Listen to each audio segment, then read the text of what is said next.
ஈரோடு மாவட்டம் சிவகிரி அருகே கிராமங்களை அடையாளப்படுத்தும் விதமாக மாரத்தான் போட்டி நடைபெற்றது. ஈரோடு மாவட்டம் சிவகிரி அடுத்துள்ள அண்ணாமலை கோட்டை கிராமத்தில் கனவுகள் மெய்ப்பட பவுண்டேஷன் மற்றும் ஓபிசி ரைட்ஸ் ஆகிய அமைப்புகள் சார்பில் கனவு கிராமப்புற மாரத்தான் போட்டி நடைபெற்றது. 15 கிலோமீட்டர், 7 கிலோமீட்டர், 5 கிலோமீட்டர், 3 மற்றும் 1.5 கிலோமீட்டர்கள் என 5 பிரிவுகளாக நடைபெற்ற இந்த போட்டியில் பல்வேறு மாவட்டங்களைச் சேர்ந்த 4000க்கும் மேற்பட்டோர் கலந்து கொண்டு உற்சாகமாக ஓடி தங்களது திறமைகளை வெளிப்படுத்தினர். இந்நிகழ்ச்சியில் ஈரோடு தொகுதி எம்பி பிரகாஷ், மொடக்குறிச்சி தொகுதி எம்எல்ஏ சரஸ்வதி ஆகியோர் சிறப்பு அழைப்பாளராக கலந்து கொண்டனர். நிறைவில் முதல் 3 இடங்களில் வெற்றி பெற்றவர்களுக்கு பரிசு கோப்பையுடன் ஊக்கத்தொகையும் வழங்கப்பட்டது. மாரத்தான் போன்ற பல்வேறு நிகழ்ச்சிகள் நடத்தப்பட்டு நகரங்களை அடையாளப்படுத்துவதைப் போல கிராமங்களை அடையாளப்படுத்தவே இதுபோன்ற பிரம்மாண்ட மாரத்தான் போட்டியை நடத்துவதாக போட்டியின் ஒருங்கிணைப்பாளர்கள் தெரிவித்தனர். எல்லோருக்கும் வணக்கங்க. என் பேர் கார்த்தி ஈஸ்வரமூர்த்தி, கனவு ஃபவுண்டேஷன்லேருந்து பேசுகிறாங்க.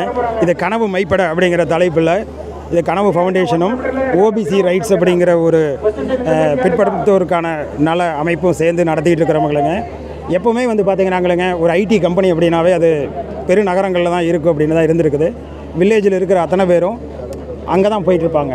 அதை கொஞ்சம் மாற்றி இன்றைக்கி வில்லேஜில் பார்த்திங்கன்னா ஒவ்வொரு வீடுகளிலும் என்ஜினியர் இருக்காங்க, படித்தவங்க இருக்கிறாங்க. ஏன் அத்தனை பேரும் சிட்டிக்கு போகணும் அப்படிங்கிறதுக்கு பதிலாக கம்பெனி இங்கே வந்துடணும் அப்படிங்கிறதான் ஐடியாங்க. இப்போ ஆல்ரெடி 34 கம்பெனி இங்கே அண்ணாமலை கோட்டையில் இருக்கிறாங்க. அதில் 22 கம்பெனி அமெரிக்காவிலேருந்து இருக்காங்க, 2 கம்பெனி கனடாவிலேருந்து இருக்காங்க, 2 கம்பெனி சிங்கப்பூர்லேருந்து இருக்கிறாங்க. அதே மாதிரி உலகத்தில் நீங்கள் எந்த மூலையில் இருந்தாலும் உங்களுக்கு ஒரு ஐடியா இருக்குது அப்படின்னா, ஸ்டார்ட் பண்ணணும்னு நினச்சிங்க அப்படின்னா நீங்கள் இங்கே வரலாம். நானே ஒரு ஐடி இன்ஜினியர் தானுங்க. 18 வருஷம் அமெரிக்காவில் இருந்திருக்கேனுங்க. இப்போது நான் இங்கே வரக்கூடியவங்களுக்கு நான் கைட் பண்ணிகிட்ருக்கிறேனுங்க. அதனால் யாருக்கு ஐடியா இருந்தாலும் கனவு ஸ்டார்ட் அப் வில்லேஜுக்கு வாங்க. கனவு.orgக்கு போனீங்கன்னா நிறைய இன்ஃபர்மேஷன் அதுலேருந்து கிடைக்குங்க. குறிப்பாக இது கிராமப்புறத்தில் இந்த மாதிரியான மாரத்தான் நடத்துறது எதுக்காக? பெரும்பாலும் நகரப்பகுதியில் தான் நடக்கிறாங்க. மாரத்தான்னாவே ஒரு கட்டத்தில் ஒரு எலைட் குரூப், ஒரு ரிச் பீப்புள் தான் ஓடுவாங்க, எபோவ் மிடில் கிளாஸ் தான் ஓடுவாங்க. அது நகரங்களில் தான் ஓடிக்கிட்டு இருந்தாங்க. ஒரு டஃபஸ்ட் ஈவெண்ட்டை கண்டக்ட் பண்ணுறது அப்படிங்கிறது ஒரு ஸ்போர்ட்ஸ் ஈவெண்ட்டுங்க, ரியாலிட்டி ஷோ.